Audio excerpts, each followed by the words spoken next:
Hey there, folks. Dr. Umahani Khan here, back with another fascinating journey into the world of homeopathy. Each case we delve into reveals a new facet of remedies, allowing us to explore their healing potential from different angles. Homeopathy isn't magic, it's a deep dive into quantum science, where the more we explore, the stronger our faith becomes. So, let's jump right in. Case of Haphephobia.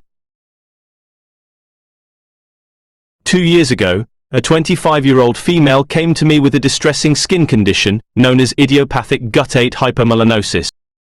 She had been battling these white patches on her chest since her 9th grade. Despite seeking help from numerous dermatologists, her condition persisted, leaving her feeling frustrated and hopeless. She described the discoloration as irritating and unpleasant, even though it was not visibly noticeable to others. Felt like she's hyper-cautious about that one single white patch on chest. I took rubric, mind, anxious, cautious. It looks very dirty, she lamented, and I just wanted to go away. Her anxiety over the persistent patches was evident, leading me to explore her mental state further. Digging deeper, she revealed a peculiar aversion to gentle touch, a fear so intense that even the thought of being touched sent shivers down her spine. I tell my friends they can hit me hard, but not touch me softly, she confessed. Soft, gliding motions in the air infuriate me, especially when done by my female friends. This aversion to gentle touch triggered overwhelming anger and impulsive reactions, often resulting in regrettable outbursts. In her journey towards healing, we embarked on a path of understanding and addressing her deep-seated anxieties, paving the way for holistic recovery. Through careful observation and tailored homeopathic intervention, we aim to not only treat her physical symptoms, but also restore balance to her mental and emotional well-being. As we delve deeper into her case, it became evident that her aversion to touch was not merely a surface-level reaction, but a reflection of deeper emotional wounds. Through compassionate listening and targeted treatment, we strive to unravel the complexities of her condition, offering her hope for a brighter, touch-filled future. What is Haphephobia? Imagine living in fear of a simple touch, a fear so overwhelming that it feels paralyzing.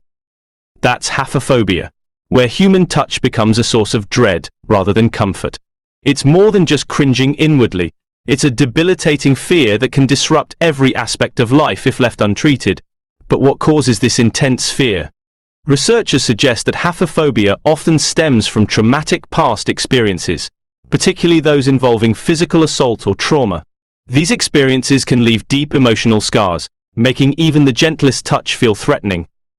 In one such case, a patient struggling with Haphephobia revealed a heartbreaking truth during our deep case-taking. She opened up about witnessing her father's abuse towards her mother, a trauma that had left her feeling helpless and terrified. Seeing her mother suffer at the hands of her father, stripped of her freedom and suppressed, had deeply scarred her psyche. This patient's experience highlights the profound impact of domestic abuse on mental health. It shows how traumatic events can distort our perception of affection and intimacy, turning something as simple as a touch into a source of terror. Understanding the pathology behind Haphephobia allows us to approach treatment with compassion and empathy. By addressing the root causes of the fear and providing support, we can help patients like her reclaim their sense of safety and trust in the world around them. What's tactile defensiveness or hypersensitivity? Picture this: your body on high alert, every touch setting off alarm bells like it's a full-blown emergency. That's tactile defensiveness, a hypersensitive reaction to even the softest touch. Now, imagine Haphephobia crashing the party, turning every touch into a horror show. It's like your body screaming, "Hands off," before anyone even gets close. In our case, it's like the patient's senses are stuck in overdrive, expecting danger with every touch, no matter how gentle. Case analysis. Emotionally unstable ammonia. Let's learn what chemistry has to say about our case. Let's first learn the ammonium part in fountain experiment. From the dropper into the flask. The ammonia gas is very soluble in the water and very rapidly dissolves in the water, creating a low pressure situation inside the flask. Atmospheric pressure will force the water up into the flask. We get a fountain. The solution is pink because ammonia dissolved in water is basic and turns the acid-base indicator pink.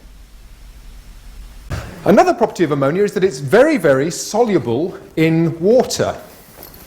We have a flask over here that is filled up with ammonia, and I'm going to stick another tube in this. So this bung here has a tube running right the way through it.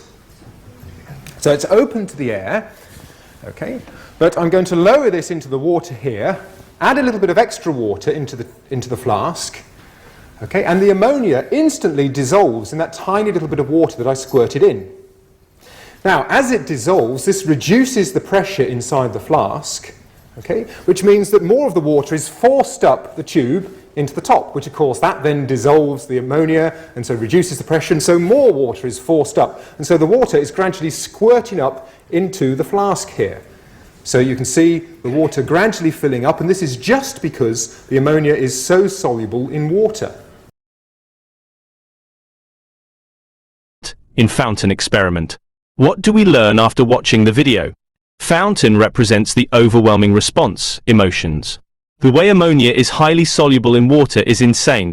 Can you imagine that in 1 part of water, 702 parts of ammonia is dissolved? See the amount or rate at which ammonia is attracted to water.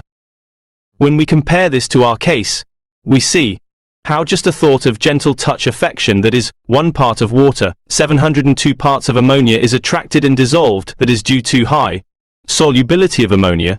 This shows us the hypersensitive and abnormal nature of ammonia to small amount of affection, and how is the nature of the reaction. It's like a fountain. Overwhelming emotions. In simple words, let me again repeat the same. Imagine your emotions like a fountain, gushing out uncontrollably with every touch, just like ammonia's crazy solubility in water. In the fountain experiment, the 1 part of water represents small amount of affection, while the ammonia symbolizes our heightened emotions. Picture this. In just 1 part of water, a whopping 702 parts of ammonia dissolve. That's like the tiniest hint of affection, triggering a tsunami of feelings.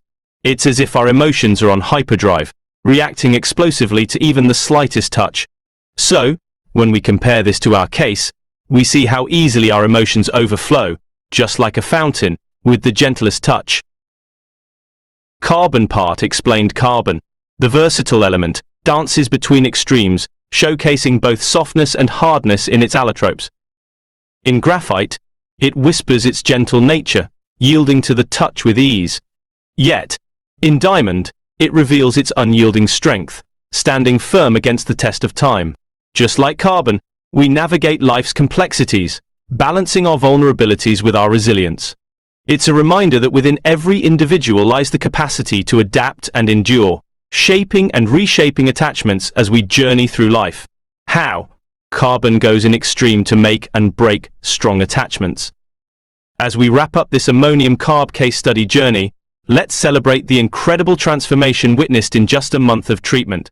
Our patient's once overwhelming fear of touch has dwindled, paving the way for a newfound sense of calm and security. And the best part, those pesky white patches that plagued her for years vanished into thin air within just 2 months. But our journey doesn't end here. Join us for more captivating case studies, where we unravel the mysteries of homeopathy, 1 remedy at a time. Stay tuned for more enlightening insights, as we continue to explore the profound healing powers of homeopathy. Remember, the rubrics taken in this case will be attached in the video, so be sure to catch the next installment of our transformative journey.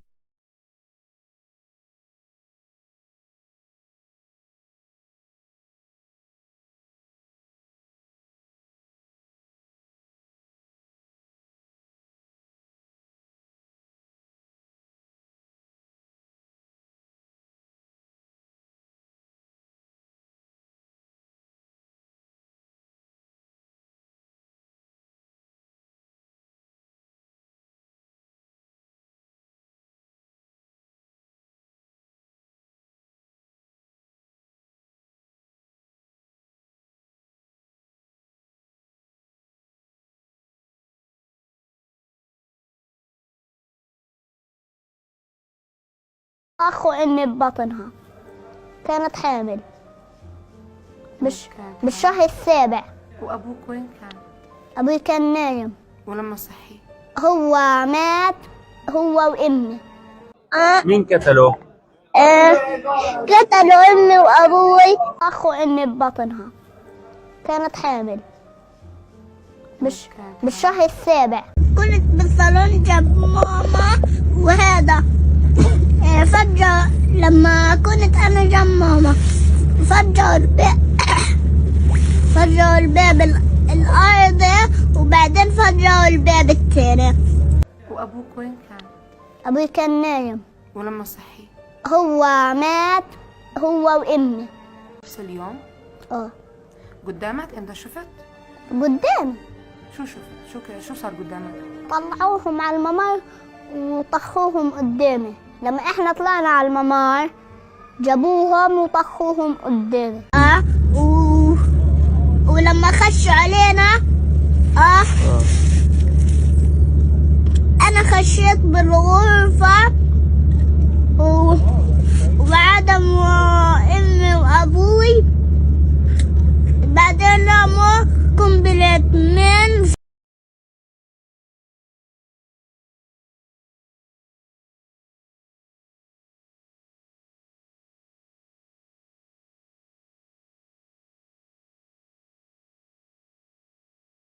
اللهم احفظ المسجد الأقصى، اللهم احفظ المسجد الأقصى، اللهم احفظ المسجد الأقصى واجعله شامخا عزيزا إلى يوم القيامة. اللهم فرج هم إخواننا في فلسطين، اللهم فرج هم إخواننا في فلسطين، اللهم كن لهم معينا ونصيرا ومؤيدا وظهيرا. اللهم فرج هم المهمومين من المسلمين ونفس كرب المكروبين واقض الدين عن المدينين واشف مرضانا ومرضى المسلمين. اللهم من أرادنا وبلادنا وشبابنا وأمننا بسوء فاشغله بنفسه ورد كيده في نحره واجعل تدبيره تدميرا عليه يا قوي يا عزيز يا ذا الجلال والإكرام. اللهم إنا نسألك من الخير كله عاجله وآجله ما علمنا منه وما لم نعلم، ونعوذ بك من الشر كله عاجله وآجله ما علمنا منه وما لم نعلم.